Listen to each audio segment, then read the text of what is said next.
ఇక బెంగళూరు విమానాశ్రయంలో భారీగా కొకైన్ పట్టుబడింది. ఈ కేసులో ఘనా మహిళ జెన్నిఫర్ అబ్బేను అరెస్ట్ చేశారు. దోహా నుంచి వచ్చిన అబ్బేను డిఆర్ఐ సోదా చేశారు. పక్కా సమాచారంతో తనిఖీలు చేశారు. మహిళ నుంచి 38.4 కోట్ల విలువైన 3 కిలోల పైగా కొకైన్ స్వాధీనం చేసుకున్నారు. ఇక ఈ విషయం గురించి మరింత సమాచారం మా నేషనల్ బ్యూరో చీఫ్ కళ అందిస్తారు. కళ చెప్పండి. చెంపగౌడ అంతర్జాతీయ విమానాశ్రయంలో ఈ రోజు అంటే బుధవారం తెల్లవారుజామున జరిగినటువంటి ఏదైతే ఇంటెలిజెన్స్ నిఘా నేపథ్యంలో ఒక మహిళను అరెస్ట్ చేయడం జరిగింది.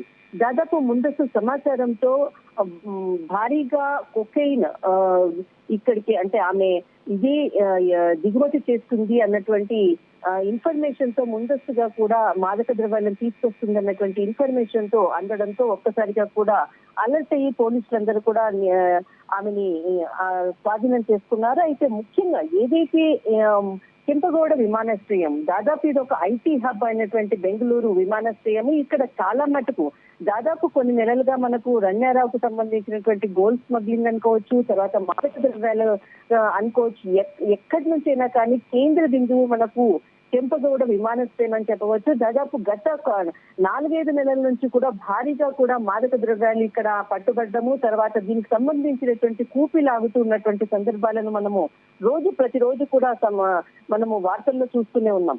అయితే ఈ బుధవారం తెల్లవారుజామున ఏదైతే ఘన సంబంధించినటువంటి ఒక మహిళ నుంచి భారీగా కూడా దాదాపు 35 కోట్ల విలువైనటువంటి 3.186 కిలోల కొకైన్ ను ఇంటెలిజెన్స్ నిఘా విభాగము ఆమె నుంచి స్వాధీనం చేసుకుంది. ఆమె దాదాపు ఏదైతే మనకు ఖతార్ నుంచి ఆమె దోహా నుండి ఆమె బెంగళూరుకు చేరుకోవడంతో ముందస్తు సమాచారంతో ఆమెని పోలీసులు ఇంటరాగేషన్ ప్రారంభించారు. అయితే ముఖ్యంగా ఏదైతే గతంలో కూడా మనకు దక్షిణాఫ్రికా అనుకోవచ్చు, అటు బ్యాంకాక్ నుంచి కూడా పలు సందర్భాల్లో అక్కడి నుంచి వచ్చేటటువంటి వ్యక్తుల నుంచి కూడా దాదాపు ఒక 3-4 నెలల నుంచి కూడా భారీగా ఒకసారి 38 కిలోల మాదక ద్రవ్యాలను స్వాధీనం చేసుకున్నారు. దక్షిణాఫ్రికాకు సంబంధించినటువంటి వ్యక్తి నుంచి కూడా మరి దాదాపు రీసెంట్ గా మనకు హైదరాబాద్ కి సంబంధించినటువంటి ఒక మహిళ నుంచి కూడా 6 లక్షల విలువైనటువంటి కొకైన్ ని కూడా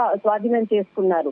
అయితే దాదాపు ఒక 4-5 నెలల నుంచి కూడా భారీగా మాదక ద్రవ్యాలు పట్టుబడుతున్నటువంటి సందర్భం అని చెప్పవచ్చు. డిసెంబర్ లో ఒక విదేశీయుడు ఒక కీలకమైనటువంటి వ్యక్తిని అరెస్ట్ చేయడము, అతడే దీనికంతటికి కూడా మూల కారణము అన్నటువంటిది కూడా పోలీసులు చెప్తున్నారు. కానీ ఎక్కడా కూడా ఆ విదేశీని పేరు మాత్రం ఇప్పటి వరకు వెల్లడించలేదు.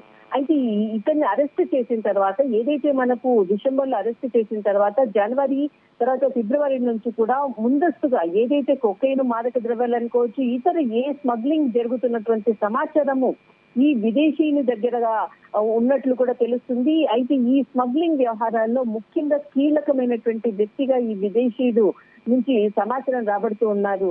దుర్గా. థ్యాంక్ యూ కళ.